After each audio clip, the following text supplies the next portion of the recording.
Hi, my name's Emily. I'm the dietitian on rounds today. Nice to meet you. Can I get your name and date of birth? It's Gracie and it's 11/01/67. Okay, nice to meet you, Gracie.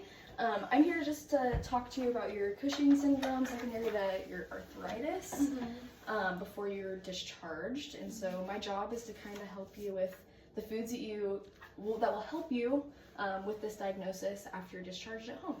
Okay. How has this diagnosis been sitting with you? It's just a lot. They told me I had a lot of medical problems, so I'm just kind of confused on like why I need to see a dietitian and like how this will even help with my arthritis and stuff like that with Cushing's. Yeah. So Cushing's is caused by your steroids that you take for your arthritis, and so you need your steroids, right? Because you get these really bad flare-ups. Well, your diet and some lifestyle changes can actually help reduce those flare-ups.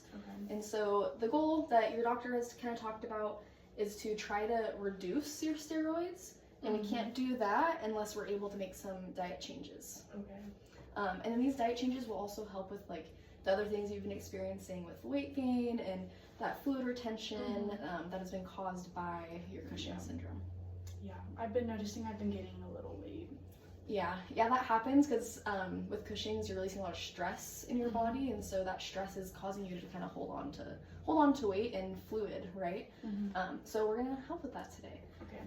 I do have around 10 minutes, so we're gonna get through a lot of information. Just stop me if you have questions, and then I'll also have all these handouts that you're totally welcome to take home. And then if you have questions, you're welcome to call. Are you ready? Yes. Okay. So the first thing I want to start talking about today is the Mediterranean diet. Have you heard of this before? Yes. Okay, what do you know about it? It's I know that there's olive oil. Usually I think of like fish or like chicken as like a protein source, and then like fruits and veggies, and then like red wine. Yeah. So you've heard right. Yeah. All of this are things that I want you to try. I don't want you to be like restricting food and preventing yourself from eating stuff. I just want you to aim for these types of foods. Yeah. We are gonna not drink the wine, sadly, because it would interfere with your medications and possibly make your flare-ups worse. So we're gonna avoid that. But everything else on here is fair game.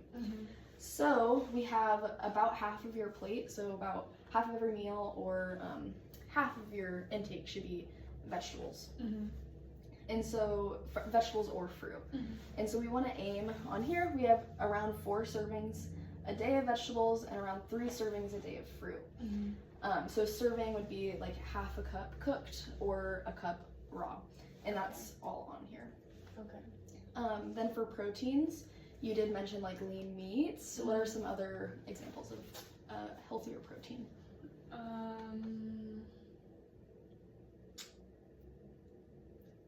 Like other seafood. I'm not sure like what kind of seafood though. Maybe shrimp.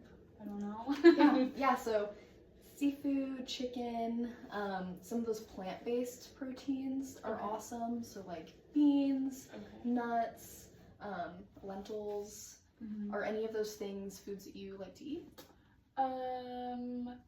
Yeah, I like beans sometimes. Sometimes I'll eat, I think it says right here, like soy food. So sometimes I like eating tofu.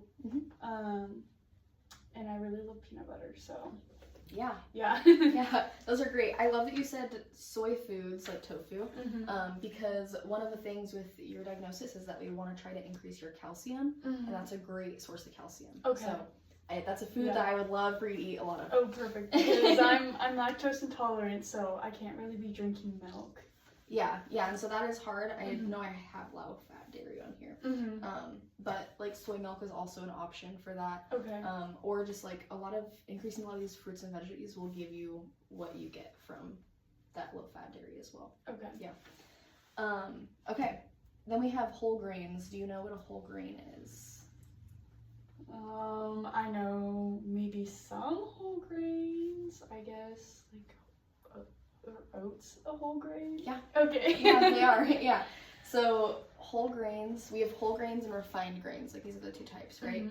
And so a whole grain just means that it's less processed. So Okay.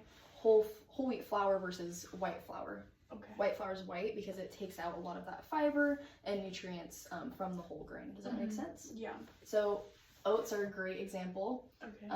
Barley, quinoa, Okay. brown rice is great. Mhm. White rice wouldn't be a whole grain, but brown rice would. Mhm. Yeah. Okay. Awesome.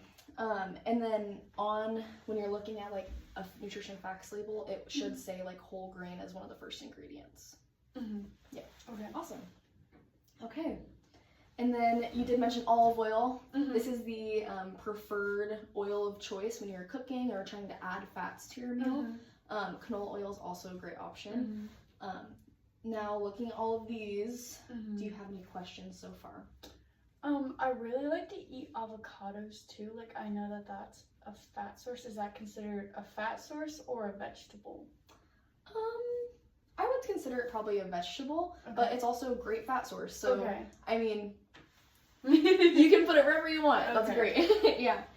And then also in this diet, we want to try to limit your sweets. Oh, okay. Yes, I know that's hard. But what are some sweets that you like right now? I like Reese's peanut butter cups. Okay. I think since it's like October, I really like caramel and apples. Okay. And I kind of just like sweet drinks, kind of like if my sweet treat, it would be like a beverage. Yeah. Yeah.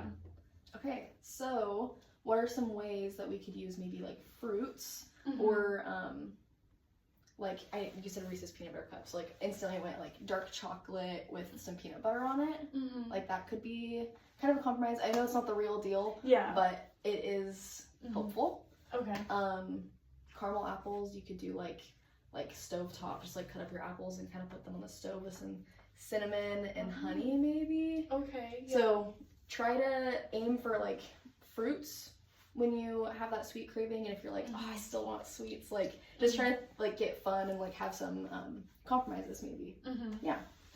This isn't meant to be just like a total restriction of like, I've changed my whole diet, but yeah. we just want to work towards this and make it fit into your life. Okay. On the back here, there's tons of other examples and like ways of improving that you're totally welcome to meander on. And then, like I said, you're welcome to ask me questions before discharge. Okay. I do want to really quick hit on a few more things. Okay. So we have this nutrition facts label. Does this look familiar?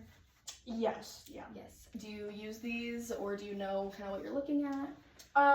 Yeah. I mean, I look at it sometimes, but like, I just get foods that I like to eat, so I don't really like. I know how to read it. I just don't really care. Yeah, but you do know how to read it? Yeah. Like, yeah. Okay. So the thing that I want you to really pay attention on here is, well, your sugars. We want to try to reduce those, right? But most importantly is your sodium.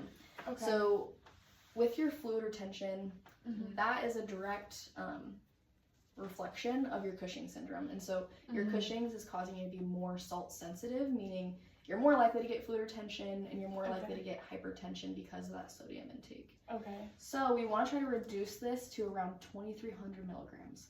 I know that probably means nothing. Yeah, so, I'm not really sure like what that means. Yeah.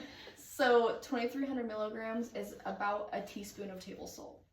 Oh, okay. So it's not very much. Yeah. And like I said, this is just a target. It's okay if you're not meeting this every day. It's a little more important if you are getting that fluid buildup, but this is something that we can work towards. Okay. Does that mean I have to restrict my fluid intake, or? No, we want you to drink lots of Okay. water. Yeah. Okay. Yes, we're just going to try to reduce that sodium. And so like for here, this says it has 430 milligrams of sodium. Okay. And so that would be around 19% of your daily sodium needs. Okay. Yeah. Okay. So if you want to eat more packaged foods, maybe just put less salt on your food. If you're like, I really just like cooking, I'm going to cook, just use maybe less salt and use more spices and seasonings. Okay. That's also going to be on here. Okay. Okay, I have 2 more points to make. Are you ready? Yes. Okay, so supplement. Okay. We're going to try to get you on a prenatal vitamin. This sounds so weird, I know. Yeah. Yeah. But a big thing with your diagnosis is that you're really low on folic acid. Okay. And so this prenatal vitamin will help boost a lot of those other things that you're at risk to be deficient of, as well as the folic acid. Okay. And then we also want to get you on some calcium. Okay, yes, I do remember you saying that. Yes. So that will be put in your notes. You'll be aware of that, but I'm just letting you know, like, it's not a mistake that we put prenatal vitamin on there. Okay. And then the last thing is exercise. So I know with your arthritis, it can be really hard to exercise sometimes, but it does prove to really help reduce those flare-ups and the severity of flare-ups. Okay. So don't stress your body out. Like if it's hurting, don't do it. Okay. But things like the pool or low-impact walks, just get yourself moving. It doesn't necessarily have to get your heart rate up. Okay. Yeah. Okay, do you have any questions? I don't think so. You said I could take this home with me? Yes, you can take all of these home with you. Okay.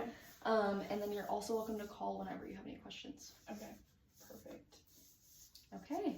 Alright. Okay, well, thank you. We went a little over time, but I feel like it was worth it. Yeah. So it was nice to meet you, Gracie, and we'll be in touch soon. Perfect. Thank you. Okay, thank you.